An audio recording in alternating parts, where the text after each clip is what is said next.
Welcome to the deep dive. Today we're jumping right into how these 2025 tariffs and global economic policies are shaking up the U.S. auto world. Yeah, we've dug into the reports, the data, trying to connect the dots for you. Exactly. Our mission, to help you make sense of it all, what it means for car makers, for you, what U.S. made even is anymore, the EV battery situation, and how EVs stack up against gas cars long term. It's definitely a tangled web, lots of moving parts. Okay, so tariffs.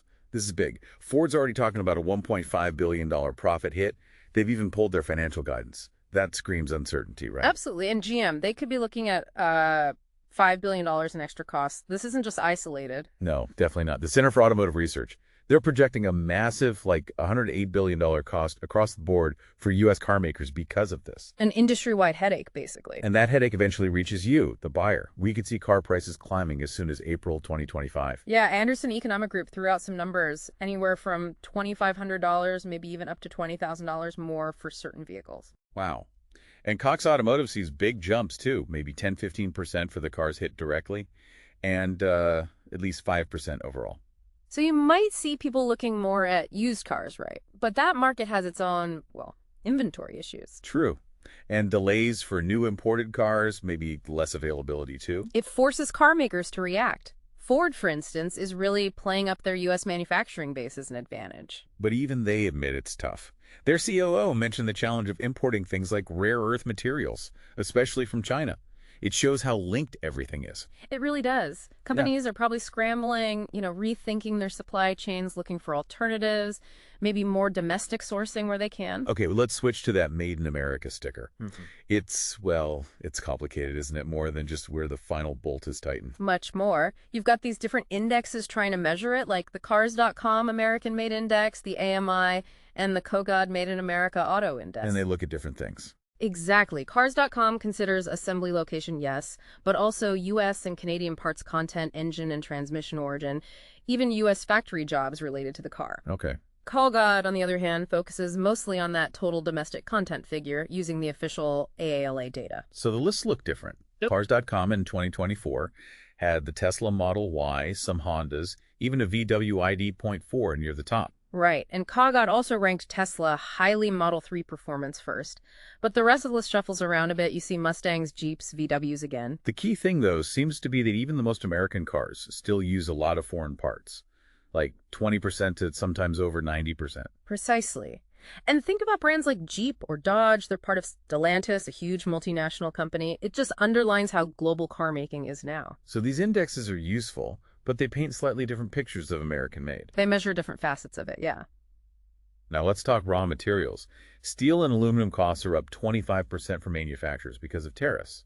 That's significant. Very. And then there's the uncertainty around potential tariffs on Chinese auto parts specifically. Plus, trade friction with Mexico or Canada, global conflicts.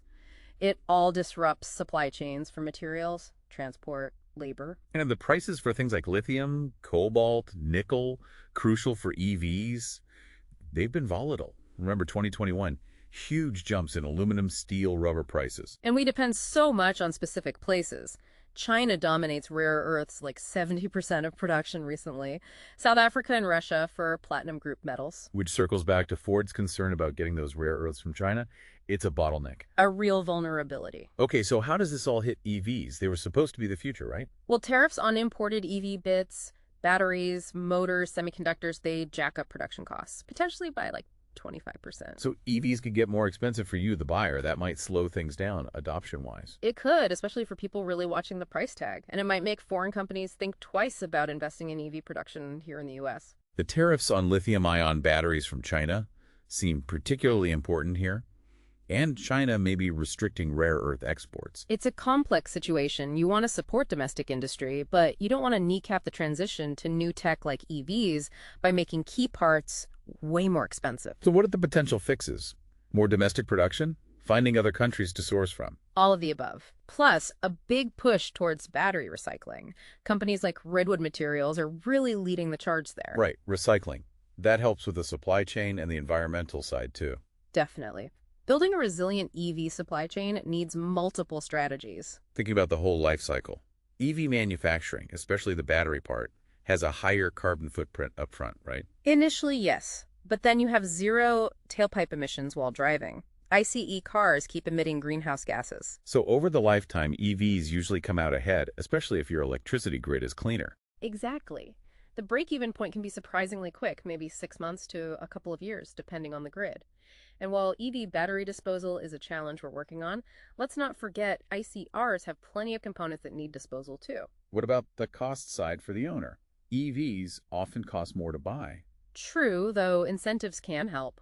But then you save on fuel. Electricity is usually cheaper than gas, and less maintenance typically. but maybe higher insurance or repair costs, and eventually maybe a battery replacement, though that's becoming less of a concern. Those are factors, yeah. But overall, for many people, the total cost of ownership for an EV often ends up lower because of those fuel and maintenance savings. Resale value has been pretty strong too. Okay, so wrapping this up, key takeaways. Tariffs mean big costs for car makers and likely higher prices for you. U.S. made is really fuzzy.